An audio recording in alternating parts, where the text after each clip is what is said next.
Welcome back, most honorable guests, to Journey's epic conclusion. Let us venture to... no. Through the gates of noble destiny we... no. You know, giving these rallying things over and over again without basically saying the same thing is exhausting. Like, why do we even need to do it in the first place? You know what, never mind.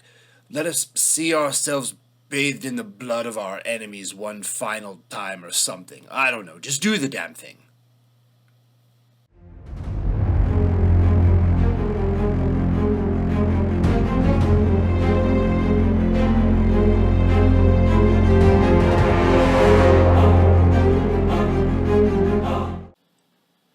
With us now heading into the third and final season of the show, I want to stop for just a moment and comment on something that happens at the end of Season 2 that I found pretty neat, and that is the fate of the character of Lucretia. In Season 2, after it is discovered she survived the slaughter of the Breakout, and after some clever maneuvering, Lucretia is proclaimed to be a blessing from the gods, and she begins to essentially act as an oracle, or as they would have referred to them, a sibyl. The Romans did have beliefs in oracles and seers, and would certainly look to them in times of distress for direction given directly from the gods. The use of her in this place as a sign from them would have been an incredibly prudent maneuver as a way to keep the public from panicking, but she would have been saddled with the expectation of then walking the walk by actually being right about the predictions. What does it mean? Well, could mean a surprise visit from a former friend or sweetheart. Or that you're going on a long sea voyage. Could I come? I've never been on a boat. She essentially spends the duration of the time stuck as a plaything for Asher, but also acting as a loyal friend, looking out for Ille and her unborn child's protection above all, which turns out to be nothing but a long con, as when the moment is right, she cuts the baby out of her BFF, takes it to the villa's cliffside edge, and all while looking the baby's mother dead in the eye, falls backwards with him to their deaths in an effort to bring a son to her husband, who is waiting in the afterlife. That is Macho Man Randy levels of savage. Now, apparently they are going to retcon this somehow in order to bring Lucy Lawless back for House of Asher, which was just announced, and honestly, I have super mixed feelings about it because while I would love to see her again in the show, I feel like that was an absolutely picture-perfect ending, and I hate to see it undone, especially when there is what I believe to be a nice little wink to a historical reference in it according to Roman tradition. There is no for sure way to back this up, but the recount of it comes from the same historian Livy that was sourced for the accounts of Spartacus, if that speaks to its authenticity. However, he speaks of a Roman noblewoman named Lucretia who lived in 510 BC and was the victim of the same type of assault as show Lucretia. However, the real-life person was assaulted by the son of the last original king of Rome, and the trauma and shame it brought forced her to the same end as the show counterpart, although she did it with a dagger to the heart. This event was the spark that would lead to the overthrow of the aforementioned king and set up the Roman Republic that would stand for nearly 500 years.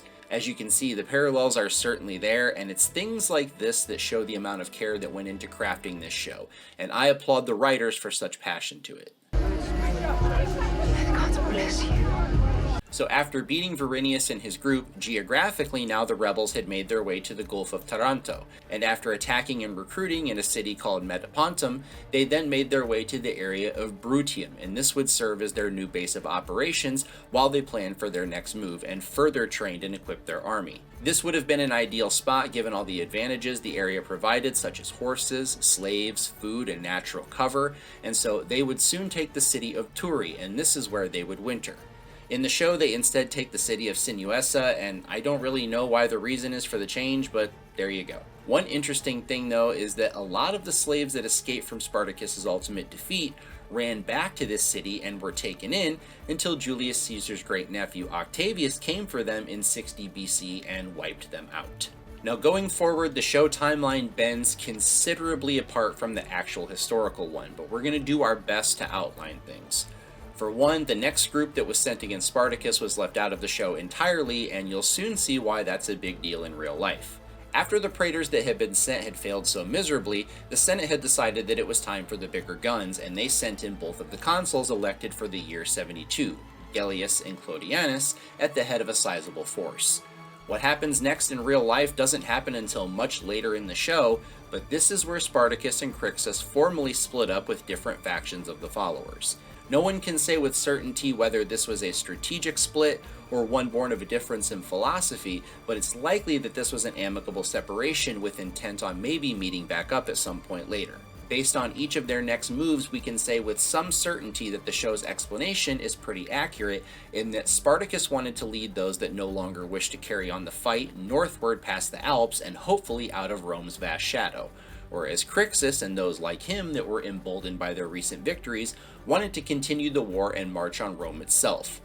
Upon receiving the intel that the forces had split, the consuls decided to do the same, with Clodianus keeping pace with Spartacus and Gellius charged with hunting down Crixus's group and then hooking back around to rejoin the hunt for Spartacus. Gellius tracked Crixus and about 30,000 of the rebels to the area near Mount Garganus and engaged them. Now, one thing we need to clarify as well is some facts about Crixus as a general. In the show, he is shown to be a competent leader and strategist, but all historical evidence points to the fact that the real military brains of the outfit was Spartacus, and Crixus was not anywhere on the same level when it came to waging war. You would brand me as such. This was pretty evident by this battle, as he was simply outgeneraled and outmaneuvered by his Roman opponent, and the rebels would be absolutely routed, with 2/3 of them being killed in battle, including our undefeated Gaul.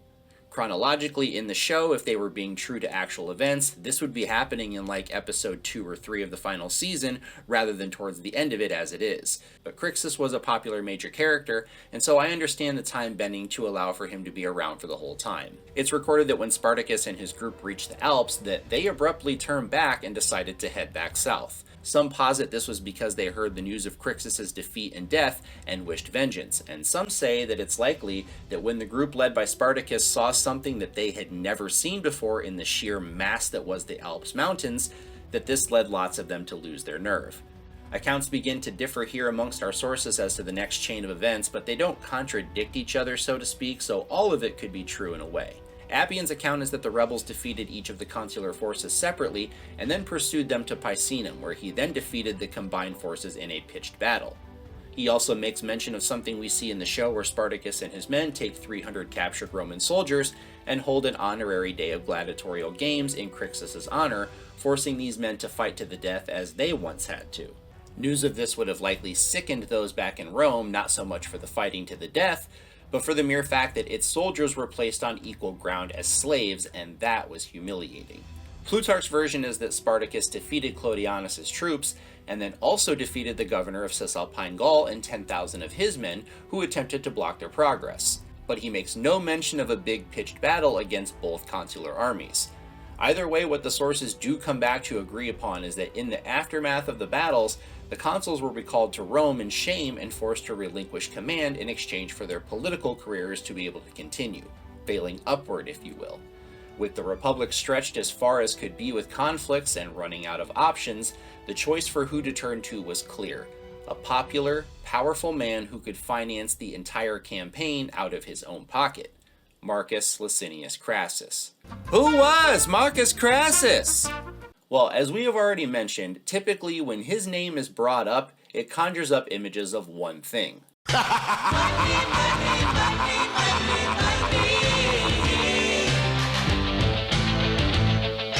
Crassus was the second of 3 sons of his father Publius, who had been consul in the year 95 BC, and while he belonged to an established plebeian family, he could be described as being from a modest upbringing. His older brother passed away when Crassus was 24, and a couple of years later, his father and younger brother both got caught up in the civil war between Marius and Sulla, with each of them either being killed by Marius's forces or taking their own lives depending on the source. Marcus himself was not an important enough player at this point, so he did not suffer the same fate and was able to hide out in Spain, but in hindsight, they maybe should have put more effort into it, because Crassus would join up with Sulla for his march on Rome as one of the new dictator's top generals, ultimately proving to be pivotal in the deciding battle. He then used his close proximity and newfound position to take advantage during the proscriptions we talked about earlier. Remember how I said Rome's wealthiest began finding themselves on the list just so their assets could be seized? Well, Crassus was the one doing a good bit of the seizing, and when prominent Romans lost their properties and lands, he began buying them up left and right for essentially pennies on the dollar, then reselling them for exorbitant amounts. In a short amount of time, Crassus got filthy fucking rich and started being referred to as the richest man in Rome. Some things never change because, like many others that attain the title of wealthiest person around, he certainly did a good bit of selling his soul and destroying others to get there. One thing he did to further extend his wealth and real estate portfolio was to start Rome's first fire brigade, and if that sounds weird how those two things go together, well, let me explain. See, if your house caught fire back in these times, you could expect a visit from Marcus Crassus, where he would make you an offer to sell your still ablaze home for a small fraction of its original worth, arguing you may as well get something for it before it's worth nothing. Then, if you sold, he would have his team of slaves put out the fire and immediately begin restoring it to flip and sell it for a crazy profit. And if you refused to sell, well, at least you had company while you watched everything burn to ashes. Oh, and if that wasn't enough, he also married his dead brother's widow, Tertulla, so just throwing that out there. Anyway, at this point in his career, and when we first meet him in the show, he was a man who was beginning to feel as though he was not living up to his ambitions, as he had served as praetor the year before when the revolt broke out, but he was a few years off of what the normal track up the ladder was in terms of where you were supposed to be at this time, and he desired the consulship as soon as possible. In Rome's system, where military accomplishments were held above all, one's bank account could only take them so far on the way up. He had also been eclipsed in accomplishments by his political and personal rival, Pompey the Great, whom had already received a military triumph at this point, which I don't have time to give you all the glorious details of what they entail, but just know that this was the highest honor one could receive, and they were essentially the greatest parades that ever existed. I'm serious, Macy's could never. The rivalry with Pompey and the envy Crassus felt having not had his own super sweet 16 yet was a major detail of his life that you will want to keep in mind for later, as it shaped his entire destiny. To him, having a special command under his belt where he could possibly save Rome in the eyes of the people from this slave rebellion menace, that was exactly the kind of thing that could take him straight to the top. Also, Crassus would have had a personal stake in ending this in a timely fashion, as he owned many properties in the area where the rebels were running loose, and he needed to protect his investments. This arrangement seemed as though it was win-win for all involved, and so the change in command was made official in late 72 BC, with Crassus being awarded 6 new legions and absorbing the remaining 2 that had been serving the consuls, giving him a rough estimate of about 40,000 men plus auxiliaries. One big change the show makes is the inclusion of his son Tiberius, who is placed in the role of the petulant child, refusing to heed his father's advice or live up to his expectations, somewhat similar to Commodus from Gladiator, and ends up the most villainous of all the villainous.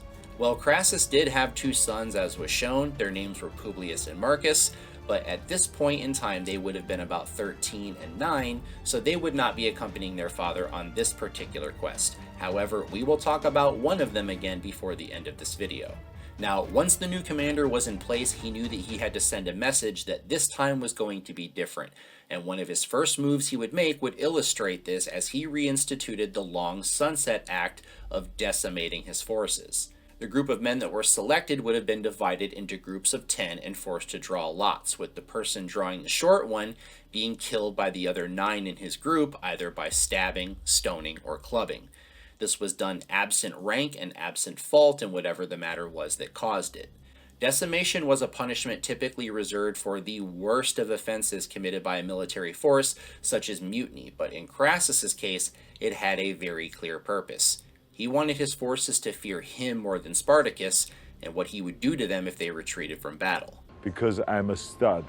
I'm ballsy. I don't take no shit from anyone. It's unclear from the sources if he also performed this on the troops that had been part of the consuls' armies that he acquired, but the more famous incident is the one we see play out in the show. Just like in real life, Crassus had given strict command to his scouting party to find Spartacus's position, but not to engage the rebels until the main force arrived. In the show, it's Tiberius who hastily defies orders, but in reality, it was Crassus's legate Mummius, the one who gets torched to a crisp, who attacks at the first advantageous position he saw. However, they would be absolutely mauled by the rebels and sent in a full retreat with their tails tucked firm. Crassus was absolutely furious at the insubordination, and even worse, the embarrassment of technically losing the first engagement of his command, and this would be the triggering event for the decimation. The real Mummius wouldn't be killed, but he would be stripped of rank and dismissed from duty, going on to be formally exiled from within 500 miles of the city of Rome, and basically be publicly embarrassed into obscurity. But I'm okay with the switch to Tiberius as it's a small thing, and they sort of line him up like an evil Forrest Gump, becoming integral to shaping the events by being present at notable real moments or being in proximity to notable real people, such as being the one to deliver the finishing blow to Crassus or having himself a Caesar salad. I understand you were wounded. Where were you hit? In the buttocks, sir. Speaking of big Julius Coolius, let's move on to what is quite possibly the biggest inaccuracy that the show commits over its entire course, and that is the insertion of Caesar into the story, where he goes undercover posing as a rebel in order to destroy them from the inside. Todd LaSance does a great job with the character, and he's a fun addition to the show, but the real Caesar and Spartacus never officially crossed paths, as during the revolt, he was off somewhere else fulfilling the role of military tribune. As an interesting little tidbit though, Caesar did go on to own Ludus and Capua a little over 20 years later. Crassus and Caesar were allies in real life as the wealthy veteran funded the young upstart's ambitions financially, and Caesar would eventually come to play a role in the rivalry with Pompey we mentioned earlier as well, but this is a work of fiction. That's not to say that it isn't possible Crassus tried to get one of his own behind enemy lines, but it's not something that is recorded as having happened, and for what it's worth, we do know that at this time Spartacus turned down several deserters for either that exact fear of espionage, or also possibly just a cold assessment of their abilities and what they could add to his force, which was now about at its height, with numbers placing it reliably at 60,000 plus. Rome didn't mind being outnumbered though, and despite the early setback, Crassus is still able to soon engage Spartacus again, and this time they were able to get a victory, killing around 6,000 of his men. This would prove to be the turning point, as it was followed up by several more consecutive victories for the Romans, which sent the rebels retreating south to the straits near Messina after losing several thousand more of their forces. Crassus would then set up a blockade across the isthmus, cutting Spartacus off from the rest of Italy and trapping him to try to force an engagement. Geographically running out of options, Spartacus tried to broker passage with some Cilician pirates to the island of Sicily, with the thinking being not only keeping ground between them and their pursuers, but also to possibly reignite some of the rebellious former sentiments of the island. In the show, the alliance with the pirates comes under very different circumstances and happens while they are occupying the city of Sinuessa, where we find out that the former city magistrate had an underground deal with the pirate captain Heraclio. Spartacus makes a deal, but it's mainly for supplies and food to keep their ever-growing force from starvation, which was a real-life problem as well. We also find out that the pirates in fact take Spartacus and some of his men to Sicily to raid Crassus's food stocks, and they mention intent to travel there permanently, but it is explained that it was intended as a diversionary move to hit the Romans even harder. The pirates end up selling the rebels out to Crassus, and their plan fails, forcing a retreat into the mountains. A couple of things real quick. One is that the character of Heraclio is, at least in namesake, based off of a famous pirate of the time that caused the Romans a tremendous amount of headaches with his raiding of their grain ships. But it's not clear if he's the person Spartacus was dealing with in real life. Also, this is where we meet the character of Castus. Now, Castus was a real person and was one of the major lieutenants in the insurgency, whereas in the show they make him a pirate under Heraclio's command, who comes to eventually side with the insurgents. Being that Agron is the only major lieutenant in the show that is not based off of a real person, it stands to reason that some of his character inspiration is drawn from him, like I mentioned earlier. But the real Castus was not a German or a Numidian, but was more likely a Celt, or some have even posited that he could have been a Roman that had fallen into slavery. There is no way to know for sure, and it's not that big of a thing honestly. It is kind of funny though, the idea of two characters based off the same person pursuing the same love interest. Technically it's not cheating, baby. Well, Felicity, I can't blame you. The man is handsome, baby. We're just plain handsome, man. Anyway, the real-life events were way less complicated, as the pirates didn't align with the Romans, but basically just took their money and ran, leaving Spartacus high and dry. We know that they did attempt to build rafts and sail the strait themselves. However, these were not sailors, and they were attempting this late in the year when the crossing was at its most dangerous, so it failed miserably. This was the moment that the group would have had no other choice but to flee into the Aspromonte Mountains and make camp for the winter. The Romans then begin building fortifications to essentially funnel the only possible escape route to one confined area where they could fight on their terms. The sources are extra contradictory about some of this as well, as Plutarch says Crassus had a 30+ mile long wall built as a means to achieve this, but we can probably chalk this up to a history being written by the winners type thing, as this was likely an exaggeration. As impressive of engineers as the Romans certainly were, this would have proved difficult, and it's far more likely that because the vast majority of the area in this region is impassable as it is, that only a small amount of fortifications were needed. But either way, Crassus now had his killing field ready and the rebels right where he wanted them, with seemingly nothing left to do but wait for Spartacus to make one more mistake so he could finish them off once and for all. Spartacus's once roaring fire that threatened to burn down the Republic was now clinging to embers of life, with the strength of the Hawk Tuah girl clinging to her 15 minutes. Come on, you really gotta hawk it back, you know? Get some leverage to it. Use your arms. Arc your neck. And also, much like her, his time and unlikely success was reaching an inevitable end. A last stand was on the horizon.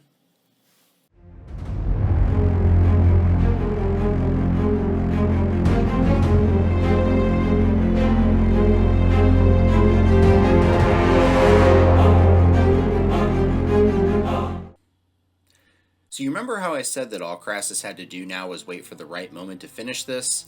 Well, as it turns out, the perfect moment to attack is when you find out your worst enemy is coming to steal your glory. In 71 BC, Crassus's old frenemy Pompey was fresh off quelling the major rebellion in Spain we mentioned earlier, and in doing so furthered his growing legend. With the Roman Senate growing frustrated at the delay in crushing Spartacus and beginning to feel as though maybe Crassus was not the man to deliver the killing blow, they decided it was time to recall Pompey to Italy and have him enter the fray as well. Pompey at the time also had eyes on running for the consulship in the following year, and this was certainly an opportunity to gain some more public favor, so he eagerly came marching to assistance. And if this wasn't bad enough for Crassus, he would then receive word that the governor of Macedonia was also on his way with troops, likely also dispatched by the Senate as sort of overkill. Crassus correctly understood that once these guys showed up, all of the credit for this campaign would be theirs for the taking in the eyes of the people, and so he implored his men that they could wait no longer, and that time was now of the utmost importance. This would lead to a moment we see play out in the show where Crassus would set a trap by intentionally setting up his personal camp unreasonably close to the enemy perimeter, almost goading them to attack, which they did, and were forced back into retreat up into the mountains. Spartacus then also learns of Pompey's impending arrival, and in the show, eventually uses the info to try to spring a trap in order to pose as the general and abduct Crassus during a planned meeting. However, what he did in real life was something arguably much bolder in nature at this point. He would attempt to make peace by sending envoys to Crassus. This fell on deaf ears though, because given how the slaves had spit in the face of Rome, and given all that Crassus had on the line personally, there was just no possible way he could entertain any sort of truce, and so he promptly told Spartacus to fuck right off. But just think for a second, if you're Crassus and you've been pursuing this guy to seemingly the ends of the earth and have begun to turn the tides finally in Rome's favor, and you have him dead to rights with reinforcements of your own on the way, and his response is, hey, if you guarantee us safety to lands outside of your borders, we can call this whole thing off. You'd almost have to be kinda tickled by the nerve of this fucking guy, right? Alright, we'll call it a draw. Left with no other option and the prospect of having to fight attacks from multiple sides if a decision wasn't made quickly, the group decided to attempt to break through the blockade and make a run for it. We're told that prior to the attempt, Spartacus crucified a Roman prisoner in the area between the two forces as a symbol to his men of what defeat or defection would bring to them, and it was evidently very effective in rallying them to purpose. That's how winning is done! The show's version sees the group fill part of the massive trench separating them from the Roman fortifications with the dead bodies of their own who had frozen to death during a winter storm. This allows them to create a bridge to cross and escape past the guards, fleeing out of Crassus's trap. Now, it's possible they did use the bodies of their fallen to do something like this, but it's safe to say that they were likely killed in battle or possibly died of starvation because, while they were in the mountains in wintertime, this was southern Italy. I'm sure it was chilly and uncomfortable and not ideal, but it's very unlikely they were dealing with snowstorms to the degree that we see in the show.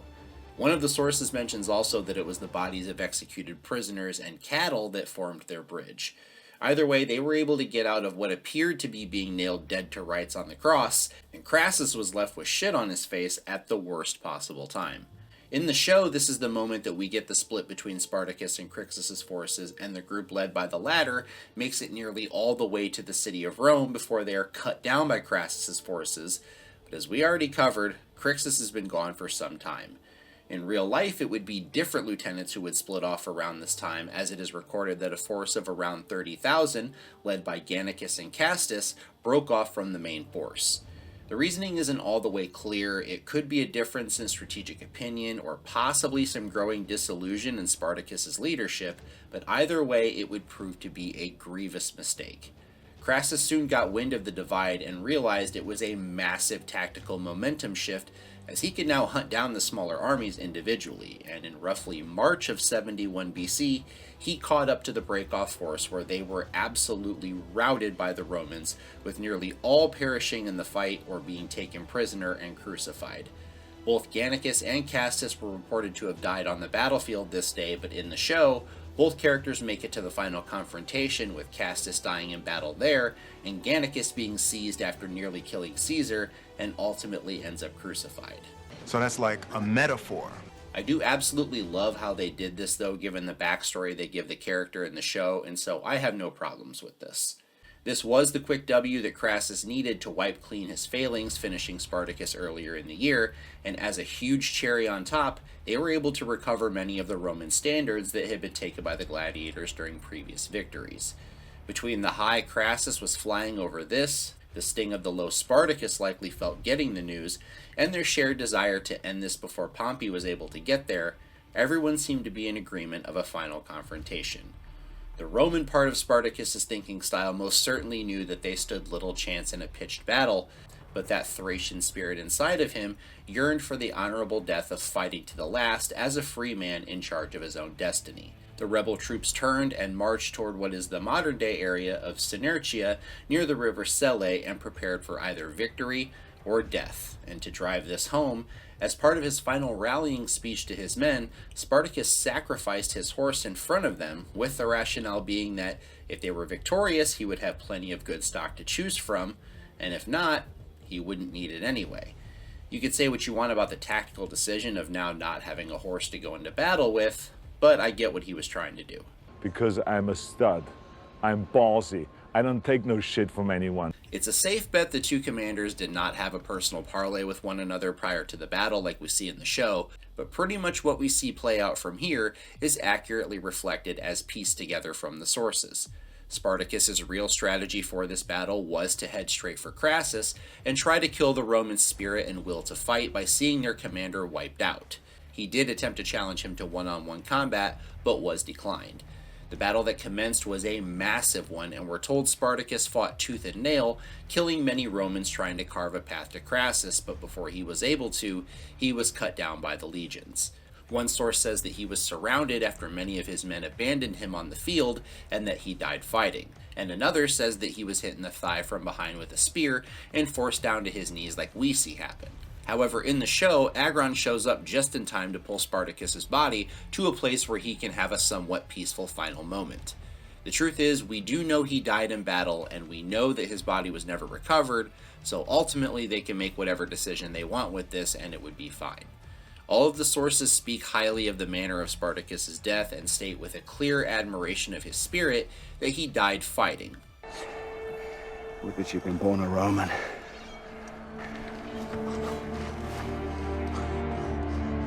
That stood beside me.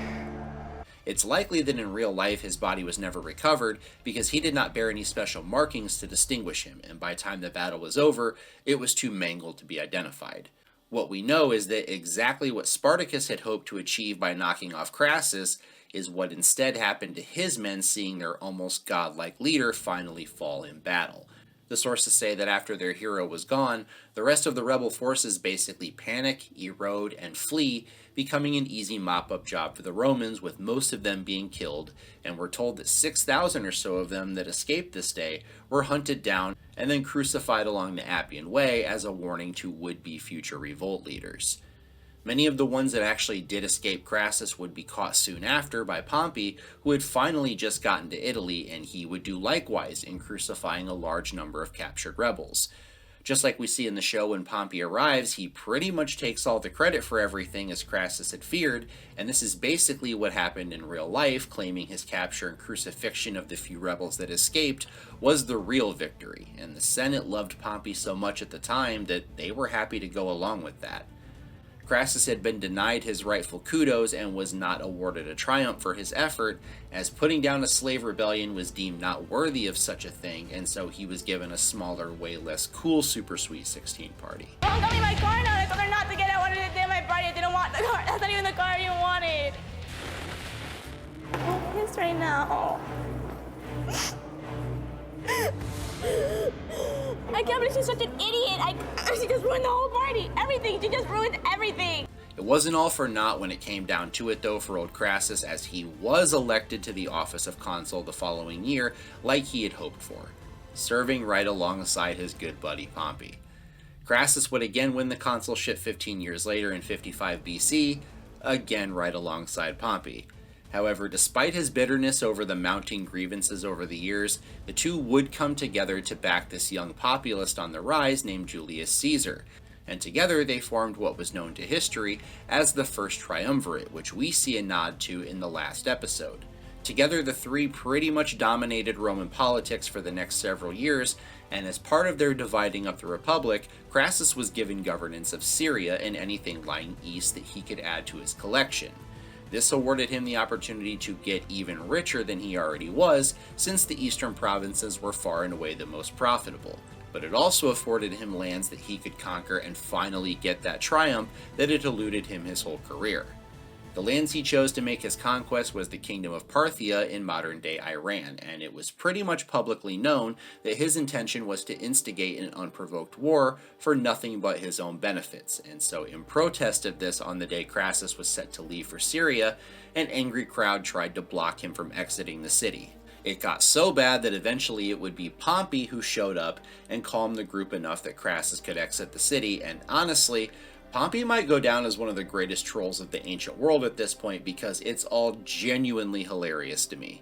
Anyway, the campaign started off relatively well, but if Crassus thought he was just going to go in there and steamroll the Parthians, which we know he kinda did because he refused assistance from the King of Armenia, who was a Roman ally, and his 46,000 extra troops, well, he was incredibly mistaken, and he underestimated the shit out of them, which sealed his fate.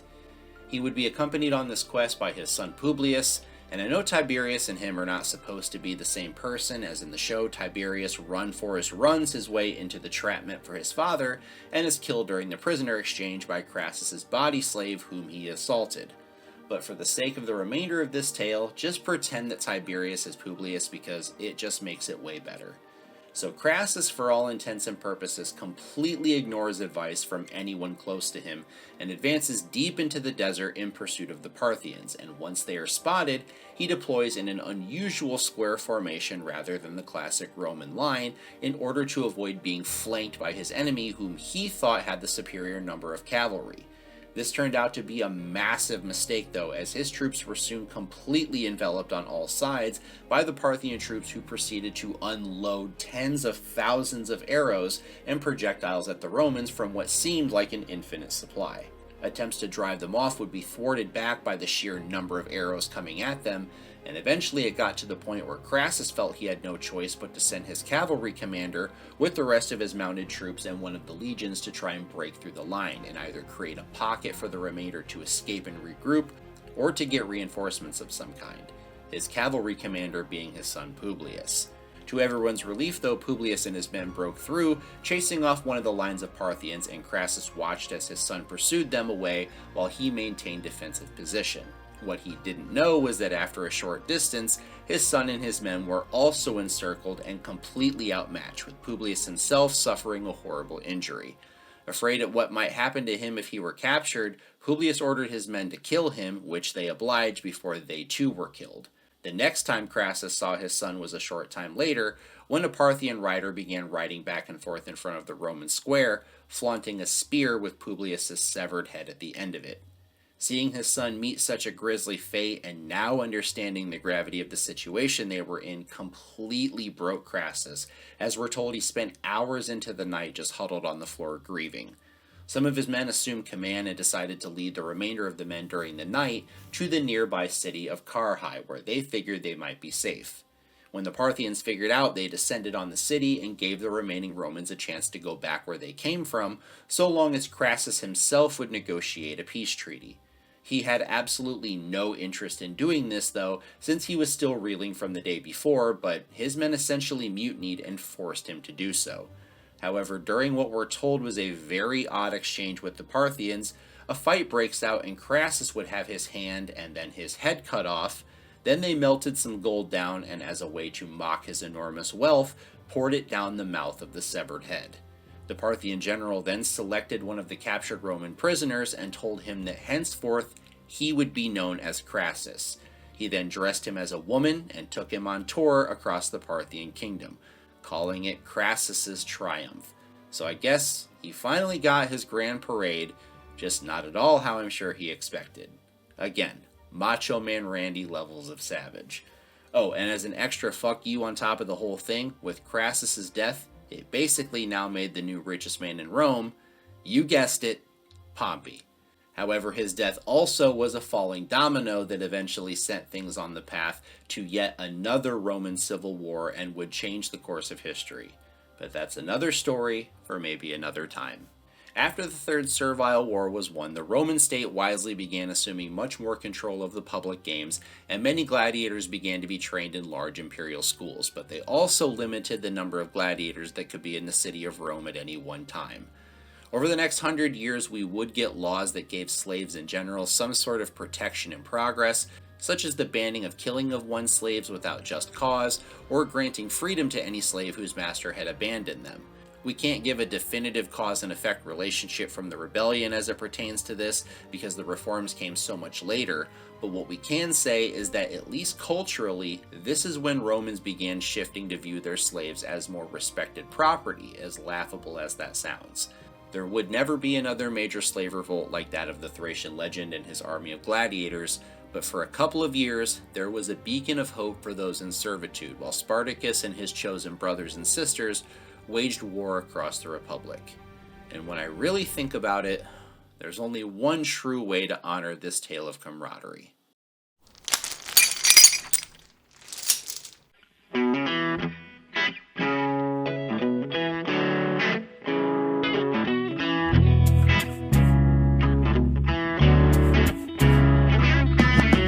Ask you this about this life we live, and try to open up some talks about this freedom we wish, with these wrist aristocrats who got demands and requests. But if you really want your dick shook, why not just do it yourself, motherfucker? We spill each other's blood, but we still got love, because we on the same team, gotta serve till we're dust. Look, I probably hate this Ludus more than anybody here, but my brothers are my family. Doctor, get over here. Who was you with when you got that brand? And who stood next to you when you took to the sands? And who was it that went and took a piss in the porch and then went back and did that shit again the next morning? Who got your freedom, homie? Who saved your ass? Who showed you how to use the sword for the staff? I don't know much, but I gotta assume when you killed your first Roman, your homie was standing next to you. Homies, homies, talk about what dogs are motherfucking homies, homies, my dog, homies, homies, talk about what dogs are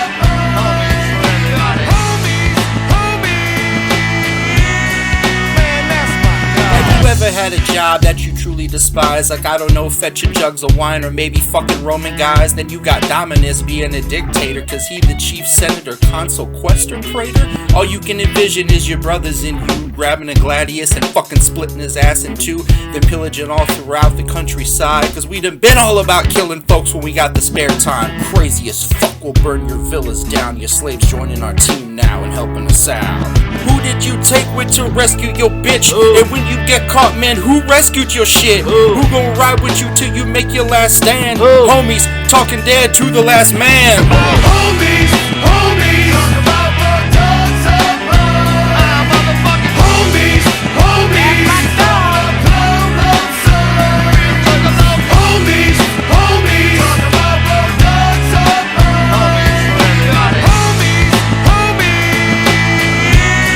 man, that's my God.